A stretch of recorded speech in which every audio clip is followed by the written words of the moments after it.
Hello guys, ನಾನು ಇವಾಗ ನಿಮಗೆ ಚನ್ನ ಮಸಾಲ ಹೇಗೆ ಮಾಡೋದು ಅಂತ ಹೇಳ್ಕೊಡ್ತೀನಿ. ಇದು ಚನ್ನ ಮಸಾಲ ಓವರ್ನೈಟ್ ಸೋಕ್ ಮಾಡಿರೋದು. ಸೊ ಇದನ್ನು ನೀವು ಡ್ರೈನ್ ಮಾಡಿ ಹೊಸ ನೀರು ತೊಗೊಂಡು, ನಾನು ಇವಾಗ ಇದು ವಾಟರ್ ಡ್ರೈನ್ ಮಾಡ್ಕೊಂಡಿದ್ದೀನಿ. ಕುಕ್ಕರ್ಗೆ ಹಾಕ್ಕೊಂಡು 2 ಗ್ಲಾಸಸ್ ನೀರು ಹಾಕಬೇಕು. ಇವಾಗ 1 ಟೇಬಲ್ ಸ್ಪೂನ್ ಸಾಲ್ಟ್ ಹಾಕ್ತಾಯಿದ್ದೀನಿ. 1 ಪಿಂಚ್ ಟರ್ಮರಿಕ್ ಪೌಡರ್ ಹಾಕ್ತಾಯಿದ್ದೀನಿ. 1 ಪಲಾವ್ ಎಲೆ ಹಾಕ್ತಾಯಿದ್ದೀನಿ, 2. ಇವಾಗ ಕುಕ್ಕರಲ್ಲಿ ಕೂಗಿಸ್ಕೊಳ್ಬೇಕು.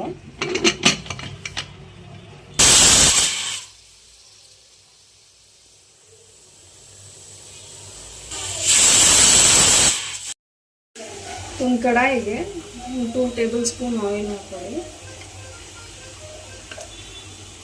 ನಾನು ಸೌಟಲ್ಲೇ ಹಾಕ್ತಾಯಿದ್ದೆ. 2 ಟೇಬಲ್ ಸ್ಪೂನ್ ಎಲ್ಲ ನಿಮಗೆ ಎಷ್ಟು ಬೇಕು ಆಯಿಲ್ ಅಷ್ಟು ಹಾಕೊಳ್ಳಿ.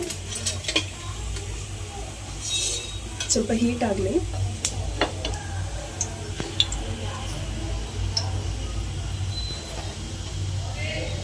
ಎರಡು ಮೀಡಿಯಮ್ ಆಗಿರೋ ಆನಿಯನ್ ನೀರು ಹಾಕೊಳ್ಳಿ.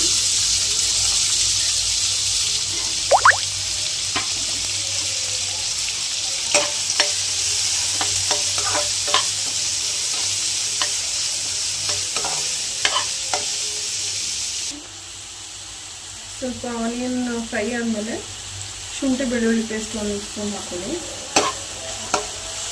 ಅದು ಚೆನ್ನಾಗಿ ಫ್ರೈ ಮಾಡ್ಕೊಳ್ಳಿ.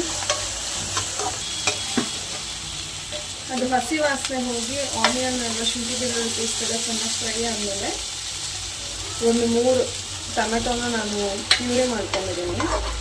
ಸೊ ಅದನ್ನು ಹಾಕ್ಕೊಂಡು ಫ್ರೈ ಮಾಡ್ಕೊಂಡಿದ್ದೀನಿ. ಕಡಾಯಿ ಗ್ಯಾಪ್ ಮುಚ್ಚಿ ಸ್ವಲ್ಪ ಟೊಮೆಟೊ ಲೋ ಫ್ಲೇಮಲ್ಲಿ ಒಂದು 2 ಮಿನಿಟ್ಸ್ ಫ್ರೈ ಆಗಲಿ.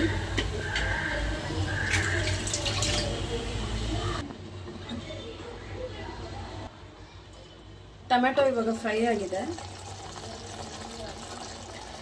ಸೊ ಇವಾಗ ಇದಕ್ಕೆ ನಾನು ಚನ್ನ ಮಸಾಲ ಆಗಲೇ ಕೂಗಿಸ್ಕೊಂಡಿದ್ದೆ ಅಲ್ವಾ, ಅದರಲ್ಲಿ ಇದಿತ್ತಲ್ವ ಪಲಾವ್ ಎಲೆ, ಅದನ್ನು ತೆಗೆದು ಚನ್ನ ಮಸಾಲ ಮತ್ತು ಅದರಲ್ಲಿರೋ ನೀರು ಕಂಪ್ಲೀಟಾಗಿ ಹಾಕೋದು.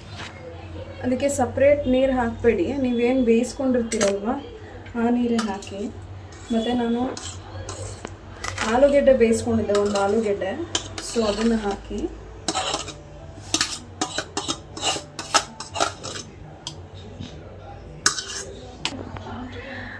ಚನ್ನ ಮಸಾಲ ಕೂಗಿಸ್ಕೊಂಡಿರ್ತೀರಲ್ವ ಅದನ್ನು ಒಂದು ಸ್ವಲ್ಪ ತೊಗೊಂಡು ರುಬ್ಕೋಬೇಕು. ಇದು ಇವಾಗ ರುಬ್ಕೊಂಡಿರ್ತೀರಲ್ವ ಚನ್ನನ, ಅದನ್ನು ಮಿಕ್ಸ್ ಮಾಡ್ಕೊಳ್ಳಿ. ಬಿಕಾಸ್ ಇದು ರುಬ್ಕೊಂಡ್ರೆ ನಿಮಗೆ ಗಟ್ಟಿ ಬರುತ್ತೆ ಗ್ರೇವಿ. ಇವಾಗ ನೋಡ್ತಾ ಇದ್ದೀರಾ ಎಷ್ಟು ತೆಳ್ಳಗಿದೆ ಅಂತ. ಒನ್ಸ್ ನಾನು ಮಿಕ್ಸ್ ಮಾಡಿದ್ಮೇಲೆ ನೋಡಿ ಹೀಗೆ ಗಟ್ಟಿ ಆಗುತ್ತೆ ಅಂತ. ಇವಾಗ ನೋಡಿ ಇದು ಸ್ವಲ್ಪ ಗಟ್ಟಿಯಾಗಿದೆ. ಇನ್ನು ಕುದಿದ್ಮೇಲೆ ಇನ್ನೂ ಗಟ್ಟಿ ಆಗುತ್ತೆ. ಸೊ ಇವಾಗ ನಾನು ಇದಕ್ಕೆ ಖಾರದ ಪುಡಿ ಆ್ಯಡ್ ಮಾಡ್ಕೊಳ್ತಾ ಇದ್ದೀನಿ. 2 ಸ್ಪೂನ್ ತೊಗೊಳ್ಳಿ ಖಾರದ ಪುಡಿ. ಆಮೇಲೆ ಚನ್ನ ಮಸಾಲ ಪೌಡರ್ ಬರುತ್ತೆ, ಅದು 2 ಸ್ಪೂನ್ ಆ್ಯಡ್ ಮಾಡ್ಕೊಳ್ಳಿ.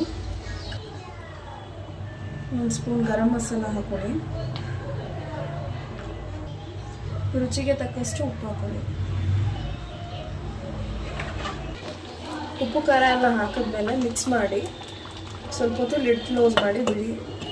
ಅದೇ ಹಬೆಯಲ್ಲಿ ಚೆನ್ನಾಗಿ ಬೇಯುತ್ತೆ. ಲೋ ಫ್ಲೇಮ್ ಮಾಡಿ.